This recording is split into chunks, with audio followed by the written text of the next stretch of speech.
अस्सलाम वालेकुम गाइस, कैसे हैं आप सब। उम्मीद करता हूँ खैर खैरियत से होंगे। तो आज की वीडियो का टॉपिक है हमारी what is supply and demand. हमने सप्लाई एंड डिमांड मार्केट के अंदर जो हमारा जो चार्ट होता है, हमने उसके ऊपर कैसे उसको आइडेंटिफाई करना है, कैसे उसके ऊपर ट्रेड करनी है, कौन सा सप्लाई ज़्यादा अच्छा वर्क करता है, कौन सा डिमांड ज़्यादा अच्छा वर्क करता है, ईच एंड एवरीथिंग जो है तो हम आज की इस वीडियो में डिस्कस करेंगे। तो वीडियो के साथ जुड़े रहिए। अगर जिसने अभी तक चैनल को सब्सक्राइब नहीं किया वो चैनल को सब्सक्राइब कर ले, लाइक कर ले, दोस्तों के साथ शेयर करें। तो स्टार्ट करते हैं हम अपनी वीडियो को बगैर किसी देरी के। तो सबसे पहले आप लोगों ने टाइम फ्रेम जो है तो हमेशा बड़ा टाइम फ्रेम अपने लिए सेलेक्ट करना है। जैसे 4H1 है जो तो खैर नहीं, हम सजेस्ट करते 4H या डेली हमेशा आप लोगों ने अपने लिए सेलेक्ट करना है, क्योंकि ये अच्छे और रिलायबल टाइम फ्रेम होते हैं और इनकी जो ट्रेड्स होती हैं वो खातिर ख़ां अच्छा वर्क करती हैं as compare to 15 minute 30 minutes या 1H, क्योंकि उसमें नॉइज़ ज़्यादा होती है, मैनिपुलेशन ज़्यादा होती है, तो उसमें आप कंफ्यूज हो जाते हैं और एक आप फेयर वाले ट्रेडर बन जाते हैं। आपको हमेशा डर रहता है कि आपका जोन कहीं मार्केट ब्रेक ना कर दे, ठीक है। तो इसलिए आप हमेशा 4H या डेली का इंतखाब किया करें।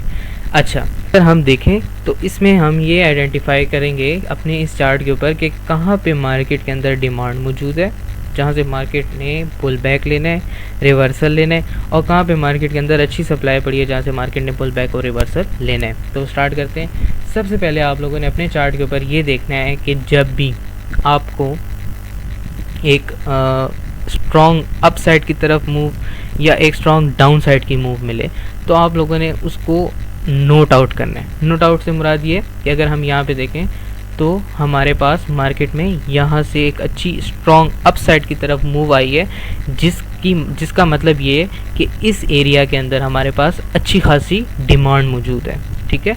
अब मतलब ये है कि यहाँ पे अगर हम देखें तो यहाँ से मार्केट ने एक स्ट्रॉन्ग अप साइड की तरफ मूव लिए, तो यहाँ पे हमारे पास एक अच्छी डिमांड मौजूद है। तो इसको हम कर लेंगे अपने पास मार्क। ऐसे हमने इसको कर लिया मार्क। यह अब हमारे पास मार्केट के अंदर स्ट्रॉन्ग डिमांड जोन मौजूद है, ठीक है। अभी अगर हम देखें तो स्ट्रॉन्गली अगर हम मार्केट में देखें तो हमारे पास स्ट्रॉन्ग डाउन साइड की तरफ जो मूव आई है वो यहाँ से आई है। तो ये हमारे पास एक मार्केट के अंदर सप्लाई आ गई।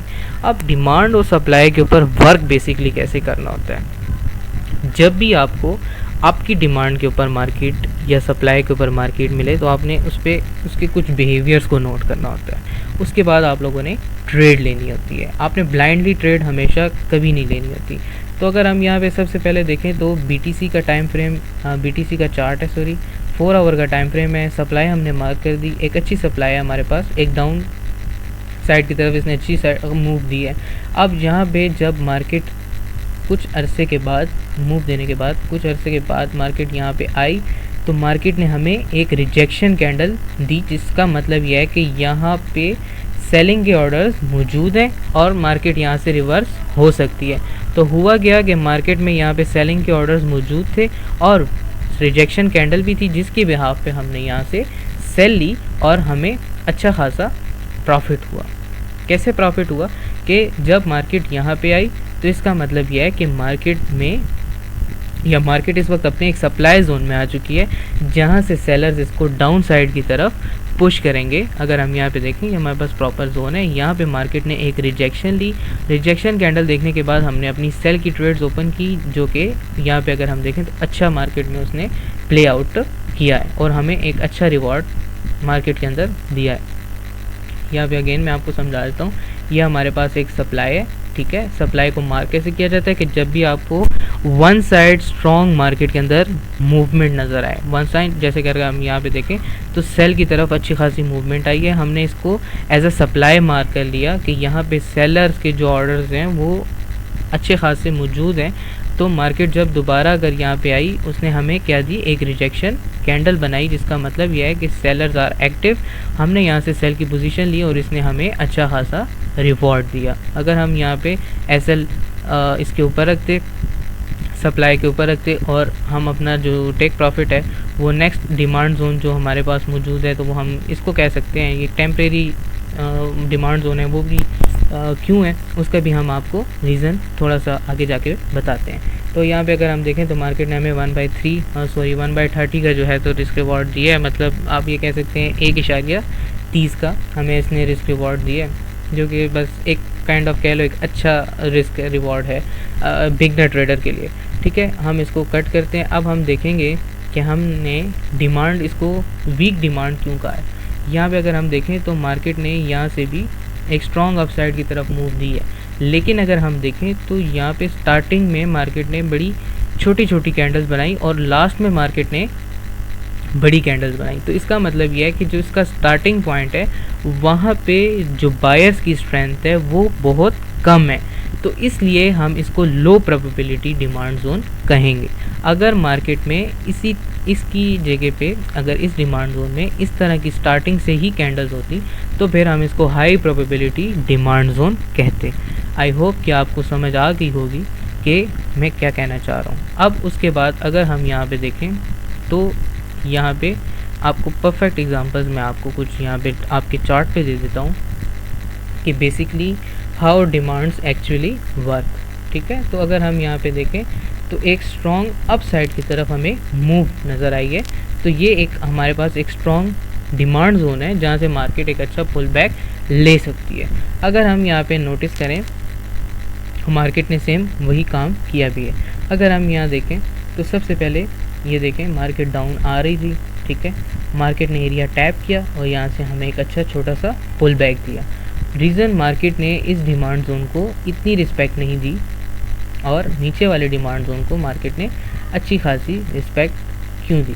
अच्छा, यहाँ से हमने मार्केट में देखें अच्छा सा एक मार्केट ने हमें मूव दी अप साइड की तरफ, जो कि तकरीबन बनती है 1400 पिप्स की अप साइड की तरफ हमें मूव दी है, जो कि एक बिगनर ट्रेडर के लिए बहुत अच्छी मूव होती है अगर वो इसको प्रॉपर कैचअप कर लें। अब हम इसमें देखते हैं कि सप्लाई की हमें कोई एग्जांपल मिल जाए और हम उसके बारे में भी आपको प्रॉपर गाइड कर सकें। चूँकि BTC स्ट्रॉन्ग अप ट्रेंड के अंदर है तो उसके अंदर जो है तो सप्लाई बहुत कम हमें मिलती है। ठीक है, अगर हम यहाँ पे देखें तो ये हमारे पास एक स्ट्रॉन्ग डाउन साइड की तरफ मूव आई। यहाँ पे हमने अपनी सप्लाई को मार्क किया, हमने अपने प्रॉपर उसके एरिया का वेट किया कि मार्केट हमारे एरिया में आए। हमने एरिया में आने के बाद देखा कि हमें एक रिजेक्शन कैंडल मिली जिसने हमें ये बताया कि मार्केट में या इस सप्लाई जोन में सेलर्स एक्टिव हैं, आप यहाँ से सेल हम प्लान कर सकते हैं। हमने यहाँ से अपनी सेल को प्लान किया और हमने अच्छा रिस्क रिवॉर्ड हासिल किया। जैसे कि आप देख सकते हैं कि कितनी एक स्ट्रॉन्ग डाउन साइड की तरफ कैंडल बनी है और इसने आपका TP तकरीबन विद इन 4 आवर या आप कह सकते हैं कि विद इन सम टाइम जो है तो इसने आपका एक अच्छा रिवॉर्ड दिया। अगर आप इसको प्रॉपर होल्ड करते एक हाई प्रोबेबिलिटी डिमांड जोन तक तो आपको इसने 1/6 का रिवॉर्ड दिया है। मतलब ये कह लें कि आपने अगर $10 इन्वेस्ट किए हैं और आपने इसको प्रॉपर होल्ड किया तो आपको इसने रिवॉर्ड $60 कर दिया। ठीक है, बट इस रिस्क एंड रिवॉर्ड इस पर भी एक डिटेल वीडियो हम लेकर आएंगे कि इसको कैसे मैनेज किया जाता है। ट्रेडिंग के अंदर ये बहुत जरूरी चीज़ है एक बिगनर ट्रेडर के लिए भी, और ट्रेडिंग के अंदर इसका बहुत अहम किरदार है। ठीक है, तो आई होप आपको समझ आ गई होगी कि what is demand and supply और इसमें आप लोगों ने ट्रेड कैसे करनी है। मिलते हैं किसी नेक्स्ट वीडियो में, तब तक रखिए अपना ख्याल और हमारे चैनल को जरूर सब्सक्राइब करें, अपने दोस्तों के साथ शेयर करें। मिलते हैं नेक्स्ट वीडियो में। अल्लाह हाफिज़।